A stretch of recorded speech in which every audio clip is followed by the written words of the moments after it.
Welcome back to the program. This is hour number 2 on a sad, dark day for the state of Arkansas as we are mourning the loss of Senator Linda Collins, who was found at her home yesterday, dead of an apparent gunshot wound, according to reports, NEAreport.com. Law enforcement sources saying this is not possible to be suicide based on the scene. 7:50 last night. We're told neighbors have been locking their doors, staying inside, but that didn't turn out to be accurate. What we know this morning is that according to the neighbor who heard the gunshot at least a day ago. And this, according to Arkansas Times, says Ken Yang, who once campaigned for Linda Collins Smith, told KATV neighbors had heard gunshots at least a day before Collins Smith was found. Her body was found wrapped in a blanket, tarp, or something else. State police told Arkansas Times the body was decomposed to the extent that had not been able to identify it. One source told me the body had been outside for several days, again according to the NEAreport.com. We are mourning the loss of a patriot. We're mourning the loss of a mother, a grandmother, and please pray for her family and pray for all of the people also that are grieving and knew her. The good news is she led a life marked by the love of Jesus Christ, and if you knew her, you know that to be true, and death is not the end. Praise God, death is not the end. Ken Yang is on the line. Ken, are you there? I'm here. Ken, I know you knew Linda just as well as I did, and I know you would agree with my sentiments about her. Yes. I actually just happy I'm not on TV right now. I'd be wiping away tears.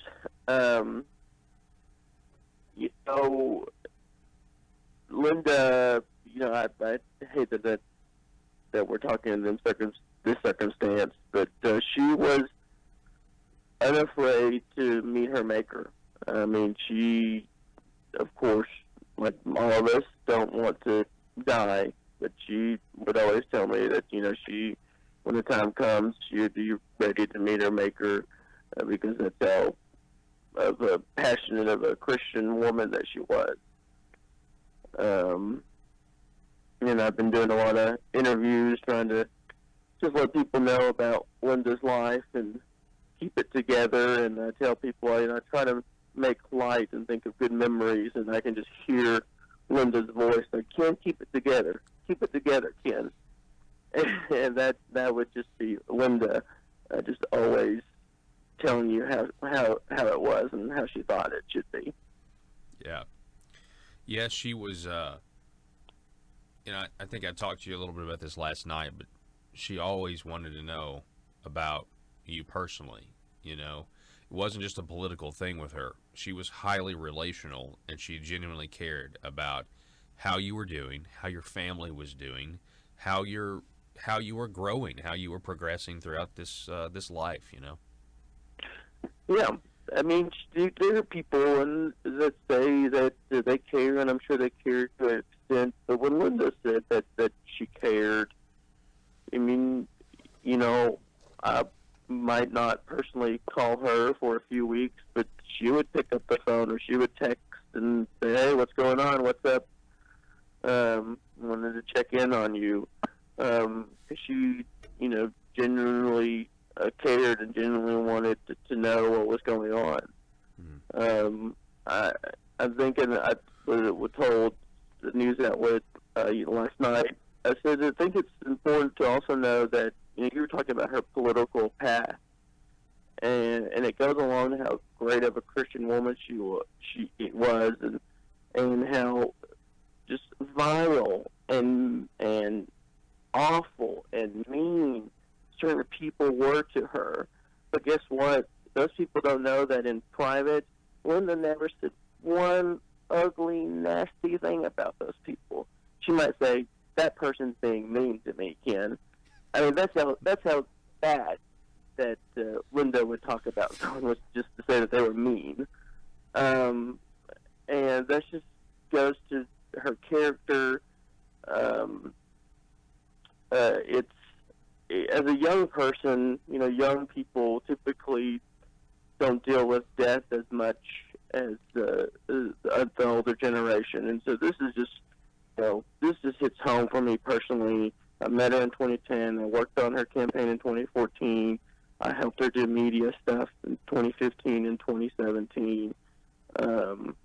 And she's always been there for me, and it sucks. Yeah, it certainly does. I know you were quoted in several reports, and I know we don't know a lot, but what can you tell us and reiterate to us about what you know, the circumstances surrounding her death, Ken?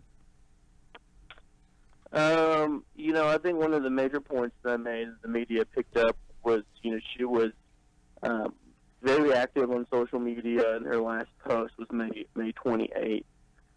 So very unlike Linda to not be sounding off on something, as we know Linda well, and so it goes along to the collaboration of a friend that I know up there, who said one of the neighbors heard a gunshot a day or two prior to yesterday evening, and we found her body.